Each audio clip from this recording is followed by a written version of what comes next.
Welcome to সহজ career. আমি শঙ্খ। আজকে সিলোজিজমের অনলি এ ফিউ আর অনলির কনসেপ্টটা একদম খুব ডিটেলসে আলোচনা করব। আজকের পর থেকে বিষয়টা একদম জল ভাত হয়ে যাবে। তো সবার ফার্স্ট কি আছে? Only a few. Only a few, A are B. আচ্ছা, আমি একটা লাইন বলছি। যদি আমি বলি only few mangoes are in good condition, অথবা only some mangoes are in good condition, only some mangoes are in good condition মানে শুধুমাত্র কিছু আমি ভালো কন্ডিশনে আছে। তার মানে বাকি আম খারাপ হয়ে গেছে বা ভালো কন্ডিশনে নেই। শুধুমাত্র কিছু আমি ভালো কন্ডিশনে আছে। তার মানে বাকি আমগুলো খারাপ হয়ে গেছে বা ভালো কন্ডিশনে নেই। একইভাবে only a few a R b মানে শুধুমাত্র কিছু এই বি, ওকে?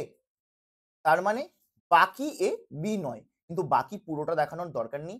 একটুখানি মেনশন করে দেখিয়ে দিলেই হয়ে যাবে।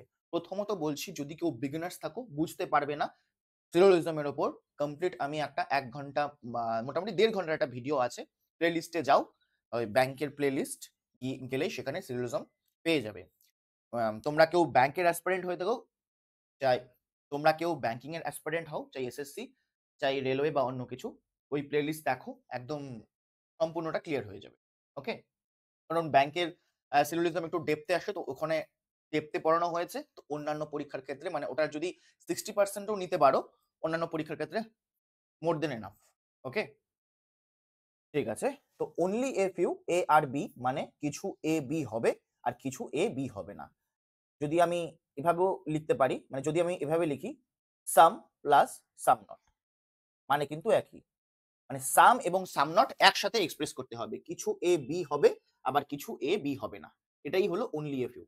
Only a few, only a few কে অনলি ফিউ বলেও লেখা যায়, only few A are B, অথবা only some A are B, অথবা পার্সেন্টেজের আকারে only 10% A are B, 20% A are B বা 90% এ আর বি, মানে ওই only a few A are B. বোঝা গেল? যদি এখানে বলে থাকতো only a few A are not B, only a few A are not B, শুধুমাত্র কিছু এই বি নয়, তার মানে বাকি এ বি হবে। ব্যাপার কিন্তু একই। Only a few A are B মানে যা, only a few A are not B, Venn diagram একই হবে। এরকমই হবে, কিছু এ বি আবার কিছু এ বি নয়। বোঝা গেল? আশা করি একদম ক্লিয়ার।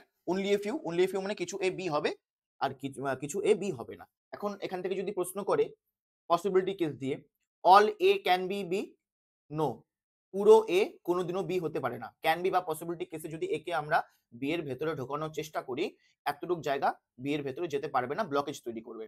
তো পুরো এ কখনো বি হতে পারবে না। কিন্তু all B can B A, হ্যাঁ এটা হতে পারে। পুরো বি এ হতে পারবে, ক্যান বি বা পসিবিলিটি কেসে হতে পারবে। তখন বি এর ভেতরে যাবে, এই ব্লকেজ জায়গা ছেড়ে বাদ বাকি জায়গাতে অ্যাডজাস্ট হয়ে যাবে। যদি কারো বুঝতে অসুবিধে হয়ে থাকে, তার মানে তার বেসিক ক্লিয়ার নেই, আগে গিয়ে প্লে লিস্টে যাও, সিলোজিজম সার্চ করো, পেয়ে যাবে। ওকে? তো এবার কি? Only A are B. আচ্ছা, আগে আমি বলি, যদি আমি বলি only female are nurses, okay? আমরা জানি মেল নার্সও হয়, তবে একটু ইমাজিন করে নাও যে শুধুমাত্র মহিলারাই নার্স হতে পারে। অনলি ফিমেল আর নার্সেস, কেবলমাত্র মহিলারাই নার্স হয়। তার মানে পৃথিবীতে যত নার্স আছে তারা সবাই মহিলার অংশ, মানে মহিলার ভেতরে চলে আসবে।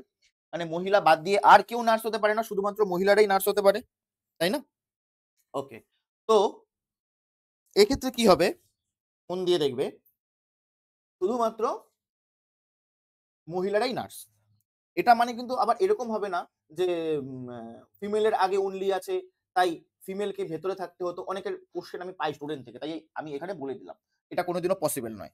এটা কি সম্ভব যে যত মহিলা আছে সব নার্সের ভেতরে চলে আসবে? মানে পৃথিবীতে যত মানে তারাই কেবলমাত্র মহিলা যারা নার্স, সবাই সমস্ত মহিলারাই হলো নার্স। এটা একটা অবাস্তব বিষয়। বোঝা গেল? অথবা অনলি নার্সেস আর ফিমেল, হচ্ছে না তো, তাই না? তো অনলি ফিমেল আর নার্সেস, এটাই ঠিক আছে। ওকে। তার মানে নার্স কেবলমাত্র মহিলার অংশ আর কারো অংশ নয়। দেখতে মনে হচ্ছে অল এন আর এফ ই, অল এন আর এফ ই, কিন্তু কনসেপ্ট কিন্তু আলাদা। তো এটা কি হবে? অনলি এ আর বি মানে এই যে পরে যেটা আছে, এই পুরো বি সম্পূর্ণ চলে আসবে এর ভেতর। এই যে পুরো বি আছে, এই সম্পূর্ণ চলে আসবে এর ভেতর। দেখে মনে হচ্ছে অল বি আর এ, কিন্তু কনসেপ্ট আলাদা। কেমন করে আলাদা? এটা যে অনলির বিষয় এটা মাথায় রাখার জন্য একটা শেড লাগিয়ে দিলাম। মানে অল বি আর এ আর অনলি এ আর বি আলাদা জিনিস। এই আলাদাটা বোঝার জন্য আমি এখানে শেড লাগিয়ে দিলাম। এবার সাপোজ আমাকে আরো স্টেটমেন্ট দিয়ে দিল যে মনে করো সাম A R C, some C R D, suppose যা খুশি দিয়ে দিল। এখন এই যে বি আছে, এ শুধুমাত্র এর অংশ, এ বাদ দিয়ে এ আর কারো অংশ নয়। এ বাকি সবার সাথে 100% নো রিলেশন। এ সবার সাথে 100% নো রিলেশন। তাই বি আর সি এর যা খুশি জিজ্ঞেস করুক, some B can be C, না। Some C can be B, no. Some B can be D, no. D B এর মানে বি এর সাথে সবার 100% নো রিলেশন। যদি বলে all A can be D, no. কারণ এর কিছু অংশ যে আছে এর সাথে ডি এর 100% নো রিলেশন। তাই এ কে যদি ডি এর ভেতরে ঢোকানোর চেষ্টা করি, এ ব্লকেজ ক্রিয়েট করবে, এ কারো ভেতরেই যাবে না। এ শুধু এরই অংশ, আর কারো ভেতরে এন্টার করবে না। কিন্তু যদি বলি all D can B A, হ্যাঁ হতে পারে। তখন এর রিমেইনিং জায়গা, বি এর এখানে যাবে না, কিন্তু এর রিমেইনিং জায়গাতে সে অ্যাডজাস্ট করতে পারে। সিও একইভাবে রিমেইনিং জায়গাতে অ্যাডজাস্ট করতে পারে। ওকে? যদি বলে সাম এ আর নট ডি, হ্যাঁ ঠিক আছে। এর কিছু অংশ ডি নয়। অবশ্যই এর যে কিছু অংশ মানে যে বি, এই অংশটা, এই অংশটা তো ডি নয়। সাম এ আর নট সি, হ্যাঁ